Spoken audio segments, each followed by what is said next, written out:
Al cumplir un año de la partida de nuestro pequeño, una pareja se acercó a nosotros junto a su tumba. Con voz temblorosa, nos dijeron: agradecemos que hayan donado los pulmones de su hijo. Gracias a eso, nuestra niña sigue con vida.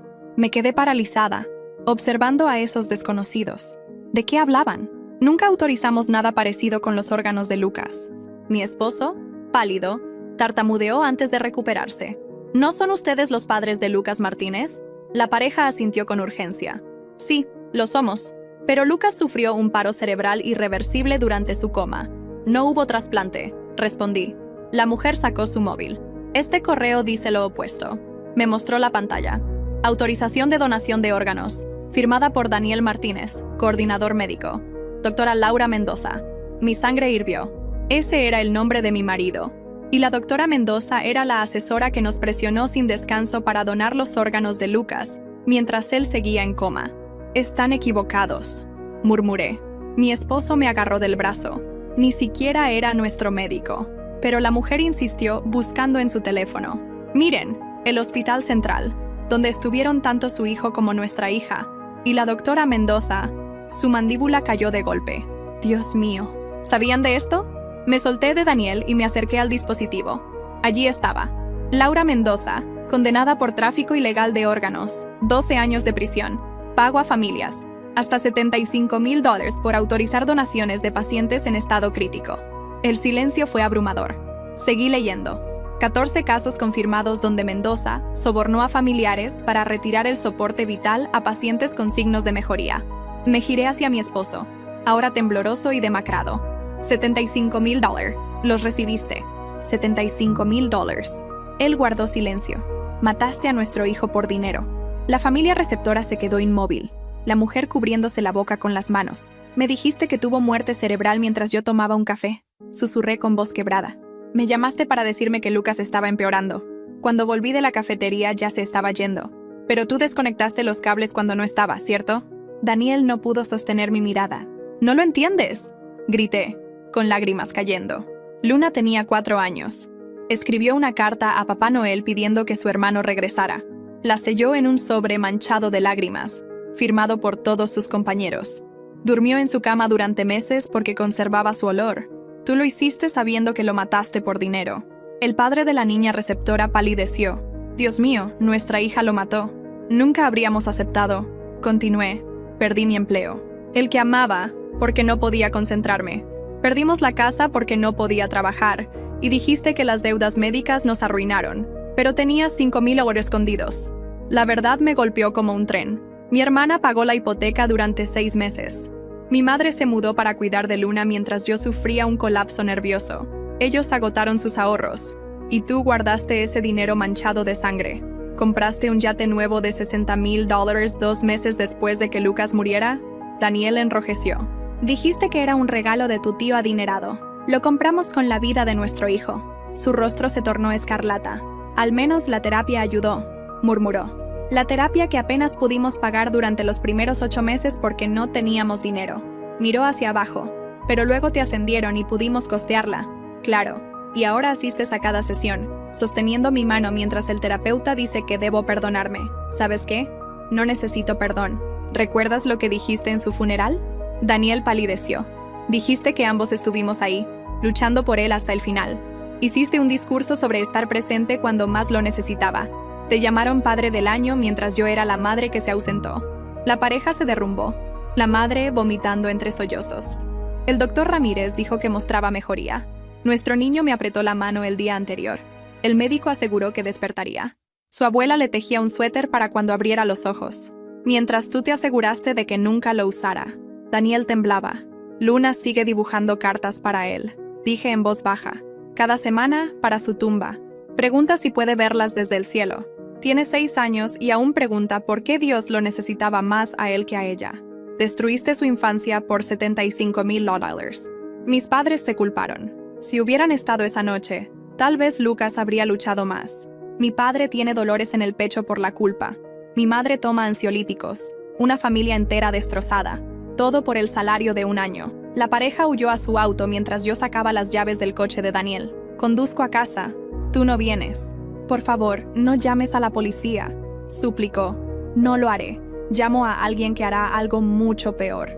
Lo vi temblar mientras marcaba. Papá, necesito que vengas al cementerio. Carter está aquí y necesita un aventón. Mi voz era gélida. ¿Por qué? Te lo explico cuando llegues. Daniel negó con la cabeza, gesticulando. Estaré ahí en 20 minutos. Perfecto. Colgué. Tu padre es un exmilitar que adoraba a Lucas. Te llevará a casa y le contarás exactamente lo que hiciste. Caminé hacia mi auto. Él ha enterrado a hombres por menos. Buena suerte.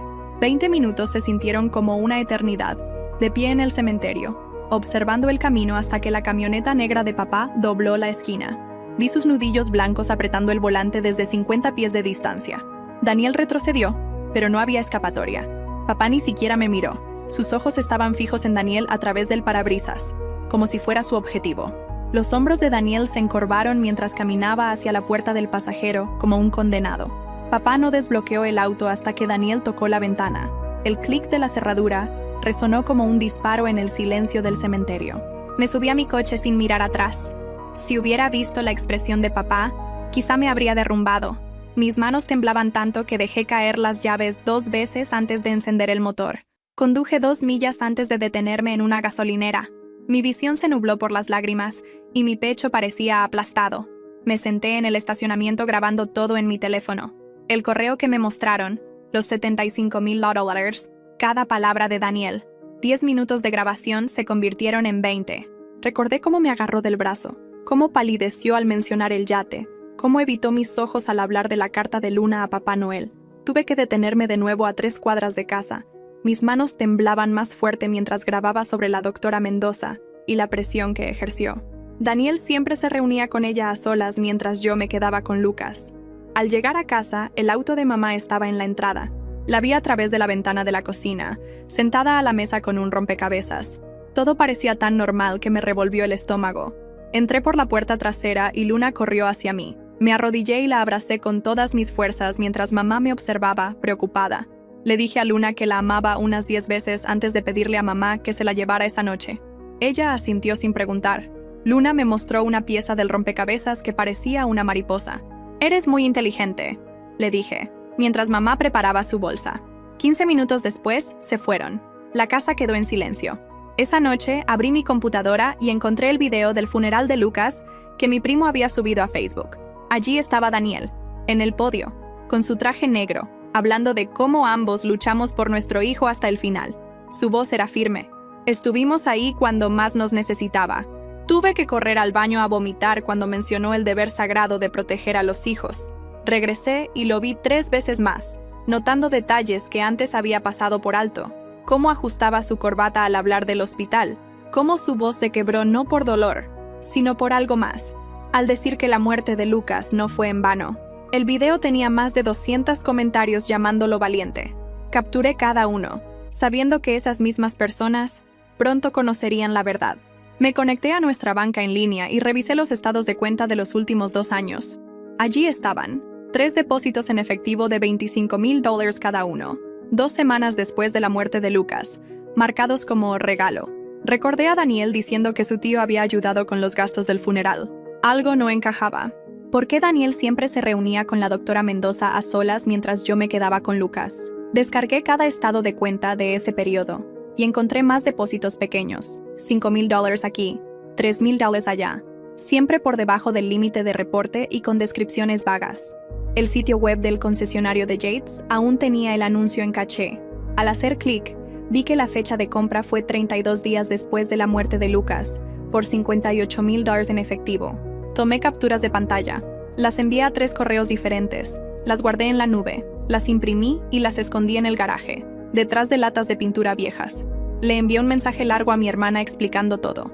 Respondió de inmediato. «Voy para allá, no hagas nada hasta que llegue». Llegó 40 minutos después con su computadora, una caja de pañuelos y una expresión que nunca antes había visto en ella. Nos sentamos en la mesa de la cocina y organizamos todo en una línea de tiempo mientras lloraba. Sabía que algo andaba mal con el yate y el dinero repentino, dijo. Al día siguiente, llamé al departamento de registros del Hospital Central y pedí los archivos médicos de Lucas. La mujer dijo que tardaría 2 semanas, pero cuando mencioné que era para una posible demanda, me puso en espera. Un supervisor ofreció acelerar el proceso a 3 días por un cargo adicional. Di los datos de mi tarjeta mientras mi hermana tomaba notas. Después llamé a la oficina de nuestro terapeuta y dejé un mensaje. Necesito una sesión de emergencia. Solo yo. Ha habido un desarrollo importante sobre la muerte de Lucas. La recepcionista me llamó 1 hora después. La doctora Martínez podía verme al día siguiente a las 7:00 a.m. Anoté la cita con mano temblorosa. Esa tarde fui a casa de mamá a ver a Luna. Mantuve la voz ligera cuando corrió a mostrarme su nuevo dibujo para Lucas. Un arco iris con pájaros volando. ¿Pierce puede ver arco iris en el cielo? Claro que sí, respondí, mientras mamá me observaba desde la puerta con preocupación. Tuve que excusarme al baño, donde lloré en silencio en una toalla para que Luna no me escuchara. Esa noche, después de que Luna se durmiera en casa de mamá, extendí un póster en la mesa del comedor y comencé a mapear todo. Escribí la fecha de admisión de Lucas al hospital en el extremo izquierdo y dibujé una línea larga. Cada visita al hospital quedó marcada con colores. Azul cuando Daniel y yo estábamos juntos. Rojo cuando él estuvo solo con Lucas. Verde por cada llamada sobre donación de órganos. Las marcas rojas se agruparon en la última semana, como gotas de sangre en papel. Mis manos se entumecieron de apretar tanto los marcadores. Daniel había estado solo con Lucas durante 3 horas el día antes de que muriera. 3 horas completas mientras yo estaba en casa, lavando ropa y pagando facturas. El timbre sonó a las 7:00 a.m. del día siguiente. Papá estaba allí, con la mandíbula tan apretada que pensé que sus dientes se romperían. Me abrazó con una fuerza que sintió como armadura y dijo que él manejaría todo contacto con Daniel de ahora en adelante. Le mostré la línea de tiempo y vi cómo su rostro pasó del rojo al blanco, y luego al gris. Tomó fotos de todo con su teléfono y dijo que guardaría copias en su caja fuerte. Más tarde busqué en Google el nombre de la doctora Mendoza, y encontré un artículo de hace 2 años que me dejó sin aliento. 14 familias habían denunciado que sus seres queridos murieron después de que Mendoza convenciera a los familiares de retirar el soporte vital, a pesar de que mostraban signos de mejoría.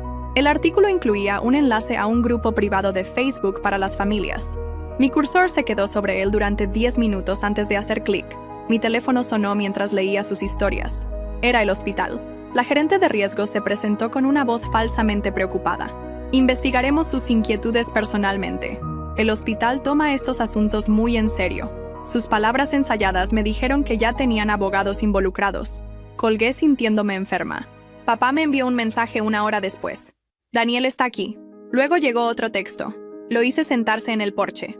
Confesó todo. Daniel admitió que firmó los papeles mientras yo tomaba café.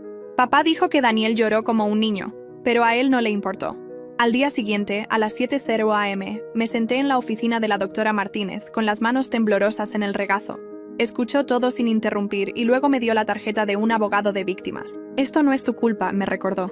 Lo que sientes es trauma real. Su validación me hizo llorar más fuerte que en meses. Después de la sesión, fui directamente al banco y pedí copias de todos nuestros estados de cuenta desde la muerte de Lucas. El cajero comenzó a imprimirlos y mencionó que los depósitos en efectivo superiores a $10,000 se marcan automáticamente. Metió todo en un sobre manila que pesaba como plomo. Esa noche, mientras preparaba la cena, mi teléfono sonó con un correo de alguien llamada Margarita. Su hijo había sido víctima de Mendoza 3 años antes. Me invitó a una reunión de su grupo de apoyo y me advirtió que el proceso legal sería largo. La espera es casi tan dura como la traición, escribió. Estaba leyendo su mensaje por 3ª vez cuando el teléfono sonó. Era la escuela de Luna. Su maestra, con voz cuidadosa, explicó que Luna había estado dibujando hospitales durante el tiempo de arte.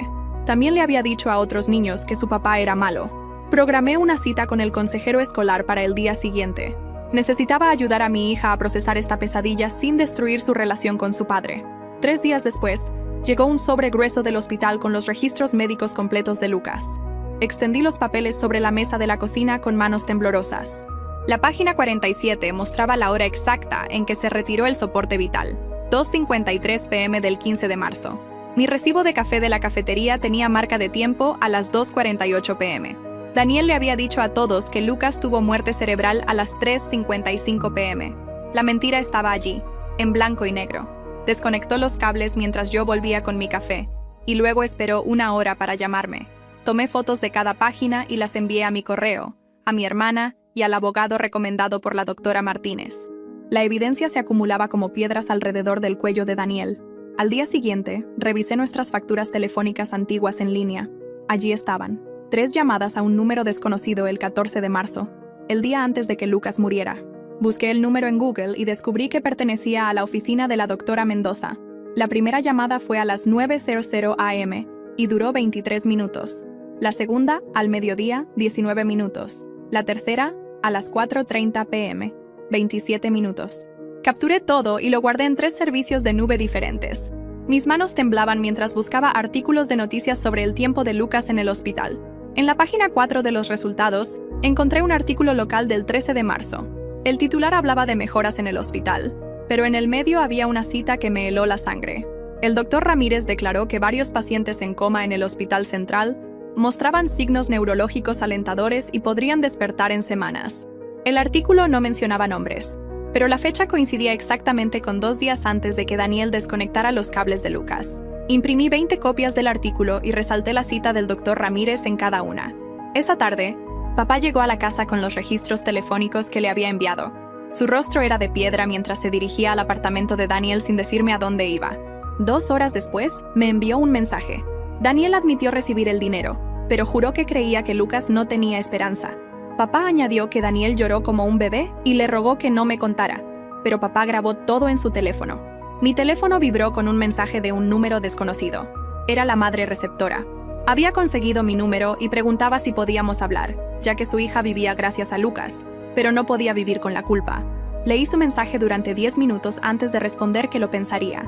3 días después, me senté en la oficina de un abogado de víctimas recomendado por el grupo de apoyo. Revisó toda mi evidencia y explicó que los cargos criminales contra Daniel eran improbables, ya que probar la intención sería casi imposible. La demanda civil es nuestra mejor opción, dijo. Pero incluso eso tomará años. Me instó a seguir reuniendo pruebas. ¿Por qué Daniel hizo esas 3 llamadas a la oficina de Mendoza el día antes de que Lucas muriera? ¿Qué discutían durante 20 minutos cada vez? El momento del artículo sobre pacientes mejorando parecía demasiado conveniente. Una semana después, llegó un sobre de la Fiscalía con una copia de la transcripción del acuerdo de culpabilidad de Mendoza. Página tras página mostraba que admitió dirigirse a familias vulnerables con pacientes en recuperación, porque eran más fáciles de convencer. Describía su guión exacto para acercarse a los familiares cuando el cónyuge estaba ausente. Admitió mentirles, diciendo que sus seres queridos no tenían esperanza, cuando los registros médicos demostraban lo contrario. Leer sus palabras fue como si me arrancaran el pecho de nuevo. El gerente del banco me llamó personalmente para decir que había encontrado más documentación sobre los depósitos de Daniel. Una carta certificada confirmó que el efectivo se convirtió en cheques de caja en días y luego se transfirió directamente al concesionario de yachts, Sueños Marinos. El rastro era tan claro que hasta un niño podría seguir el dinero desde la muerte de Lucas hasta el nuevo juguete de Daniel. Conduje a nuestra casa antigua, donde Daniel se quedaba temporalmente, y exigí que firmara una orden de restricción financiera que había preparado. Papá estaba en su camioneta en la entrada, con el motor encendido. Las manos de Daniel temblaban mientras firmaba sin leer. Seguía mirando hacia la camioneta de papá, sudando a través de su camisa. La primera reunión del grupo de apoyo fue en el sótano de una iglesia en el centro. Casi me doy la vuelta 3 veces antes de entrar. 7 padres se sentaron en círculo. Cuando me tocó compartir, otra madre comenzó a llorar antes de que terminara. Mendoza usó las mismas palabras con nosotros sobre nuestra hija, diciendo que no tenía calidad de vida. Nos mintió sobre otras familias agradecidas por la oportunidad de donar. Todos éramos víctimas de un guión practicado por un monstruo con bata blanca. Esa noche, recordé nuestra vieja tableta familiar. La encendí por primera vez en meses y revisé los mensajes de Daniel. Allí, en un chat con su hermano 2 meses después de la muerte de Lucas, había una foto del yate con el comentario: ¡qué gran inversión! Su hermano respondió preguntando cómo lo había pagado, y Daniel dijo que había recibido un bono en el trabajo y encontró una oferta increíble. Ni una palabra sobre el origen real del dinero. Capturé esas pantallas y las agregué a mi archivo de evidencia. Al día siguiente llamé a servicios de protección infantil desde mi auto en un estacionamiento. Mis manos temblaban mientras explicaba que mi esposo había vendido la vida de nuestro hijo por dinero. La trabajadora social escuchó en silencio y tomó notas. Necesitamos proteger a Luna de un padre que hizo algo así, dije. Me sugirió solicitar custodia de emergencia con visitas supervisadas. Anoté cada palabra y le pedí que me enviara los formularios por correo. Con evidencia de explotación financiera y fraude médico, el tribunal probablemente otorgará órdenes temporales rápido, explicó. Llené los papeles allí mismo, usando el volante como escritorio. Mi hermana me envió un mensaje. Había estado revisando fotos viejas y encontró algo extraño en el calendario de la computadora de Daniel de hace 2 años. Me envió una captura de pantalla, una reunión con alguien llamado RM, defensora del paciente. La noche exacta en que Daniel afirmó que Lucas comenzó a empeorar. El momento era demasiado perfecto. RM tenía que ser Rachel Mendoza. Mi hermana siguió investigando y encontró 3 reuniones más en las semanas previas a la muerte de Lucas, todas marcadas como privadas y programadas para cuando yo estaba en el trabajo o haciendo mandados. El equipo legal del hospital me llamó esa tarde, ofreciendo $25,000 si firmaba un acuerdo de confidencialidad. La voz del abogado era suave y ensayada. Es un gesto de buena voluntad para ayudar a su familia a sanar. El silencio es lo que permitió a Mendoza lastimar a 14 familias. Respondí y colgué. Volvió a llamar de inmediato, subiendo la oferta a $50,000. Bloqueé el número. Esa noche recibí un mensaje de voz del Dr. Ramírez. Su voz sonaba quebrada. Revisé el expediente de Lucas después de enterarme de la investigación. Recomendé esperar al menos otra semana antes de tomar decisiones sobre el soporte vital. Su actividad cerebral mejoraba y había signos de respuesta. Se lo dije directamente a Daniel, pero él insistió en que Lucas no querría vivir así. La voz del doctor se quebró. Debería haber insistido más. Testificaré si es necesario. Guardé el mensaje en 3 lugares diferentes y transcribí cada palabra. Mi abogada actuó rápido y envió cartas de preservación al hospital y al abogado de Daniel, exigiendo que conservaran todos los registros. Esto los detendrá de destruir evidencia, explicó. Las cartas se enviaron por correo certificado y correo electrónico para asegurar recepción. También presentó solicitudes de descubrimiento para cada documento relacionado con el cuidado de Lucas y la participación de Mendoza. 2 días después, el jefe de Daniel me llamó, preguntando si las acusaciones eran ciertas. Daniel me puso como contacto de emergencia. Le conté sobre la investigación y la evidencia. Carter fue suspendido pendiente de una investigación por el comité de ética de su empresa. Me envió 17 mensajes rogando hablar, pero no respondí. Papá me recordó mantenerme fuerte. No le des munición. Nos reunimos con los abogados una semana después. Daniel lucía terrible, con ojeras y ropa desaliñada. Su abogado habló la mayor parte del tiempo. Finalmente, Daniel intervino. Tuve miedo de perder la casa cuando Lucas se enfermó.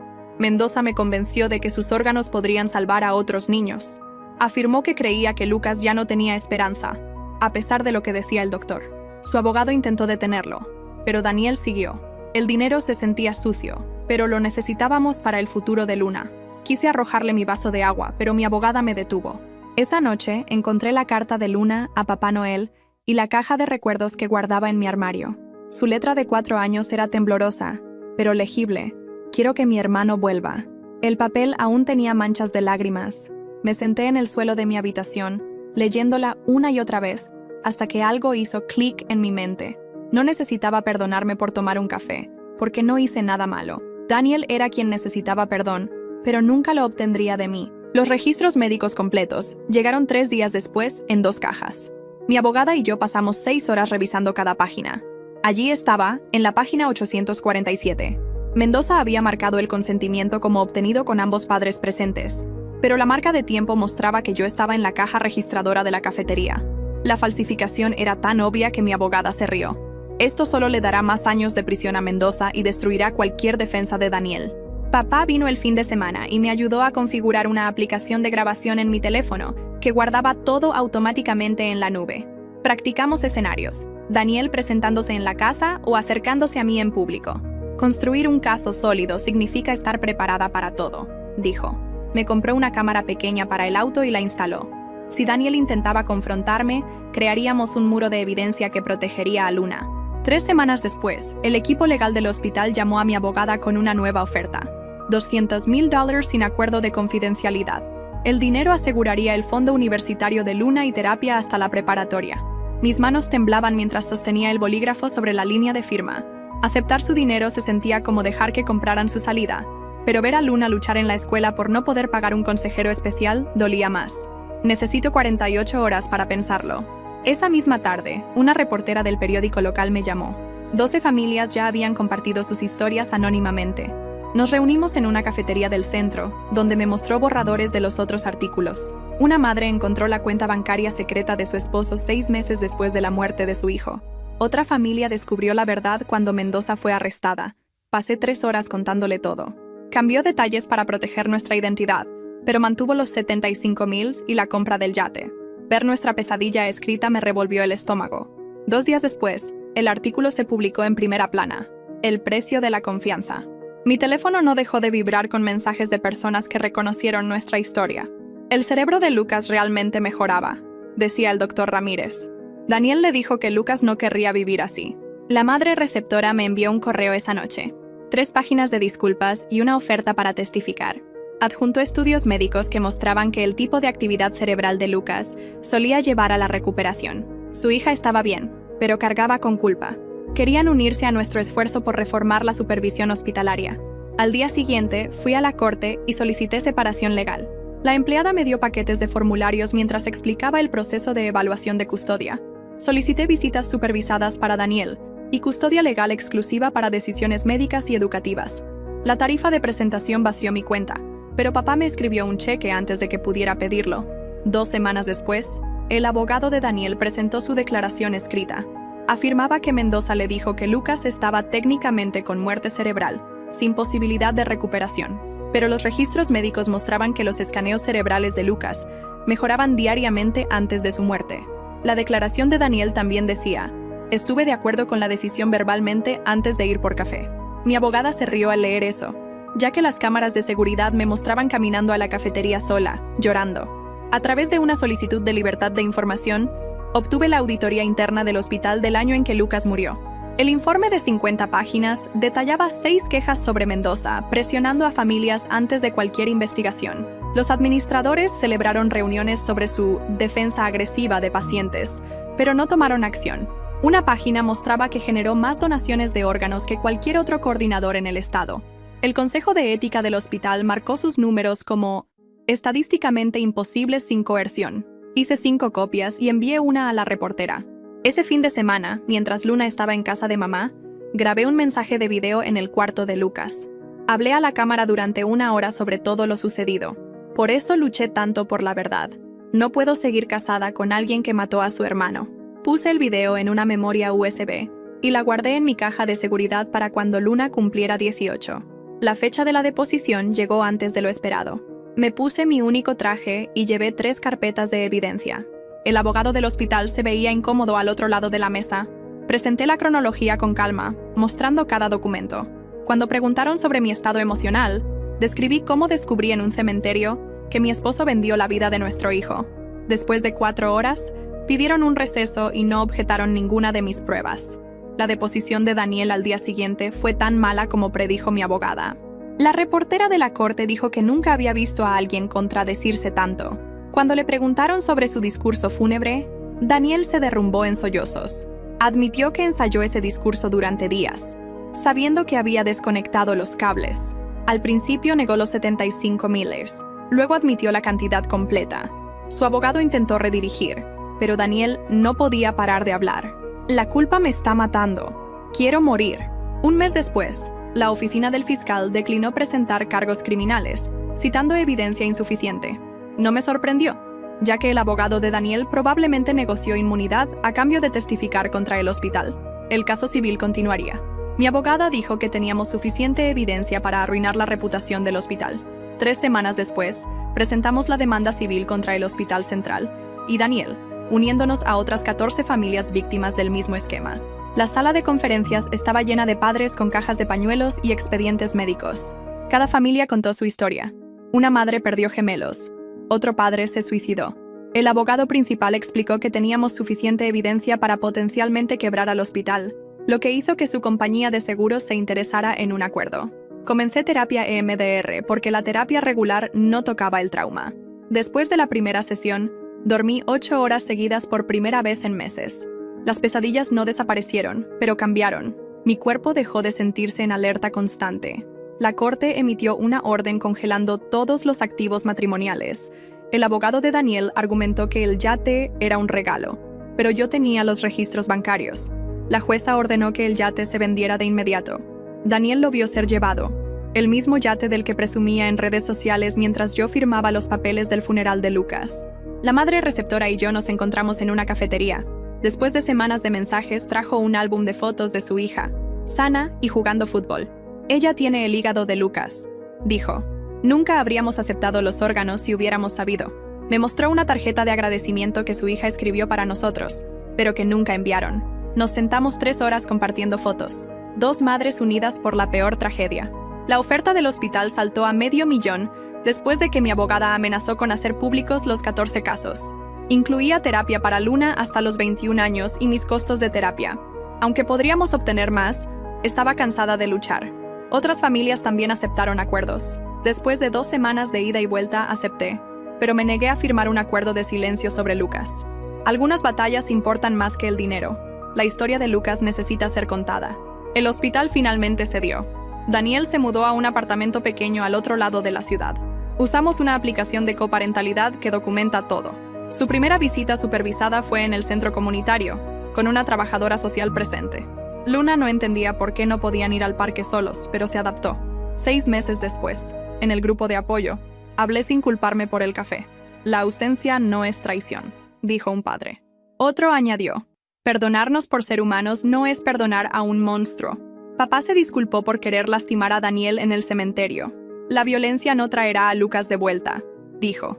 Acordamos enfocarnos en proteger a Luna y asegurar que la historia de Lucas ayudara a otras familias.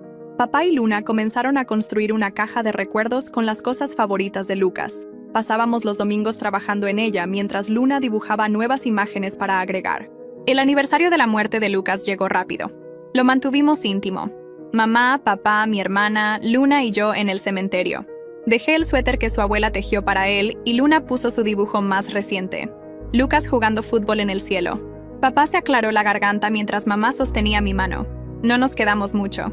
Luna tenía frío. Antes de irme, toqué la lápida. Sé la verdad, Lucas. La organización sin fines de lucro me llamó la semana siguiente sobre un trabajo de medio tiempo ayudando a familias que perdieron niños.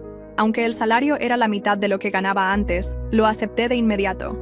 Mi primer día fue extraño, pero los otros padres entendían por qué necesitaba 10 minutos en el baño para calmarme. Las facturas se ajustaron con el salario más bajo, pero el dinero del acuerdo cubrió la terapia de Luna. Cancelé los servicios de streaming, que Daniel había contratado con su dinero manchado. La aplicación de coparentalidad se convirtió en nuestro único método de comunicación. Daniel intentó enviarme mensajes directos sobre la obra de teatro de Luna, pero le recordé nuestro acuerdo a través de la app. Sus visitas supervisadas eran los sábados alternos en el centro comunitario. Luna no entendía por qué no podían ir al parque solos, pero se adaptó. 6 meses después, finalmente pude pensar en Lucas, sin que mi pecho se aplastara. Su muerte no fue un accidente trágico, sino una traición. Nombrar eso en voz alta en terapia ayudó más que 2 años de culpa. La culpa no desapareció, pero se movió a donde pertenecía. Luna comenzó terapia de juego.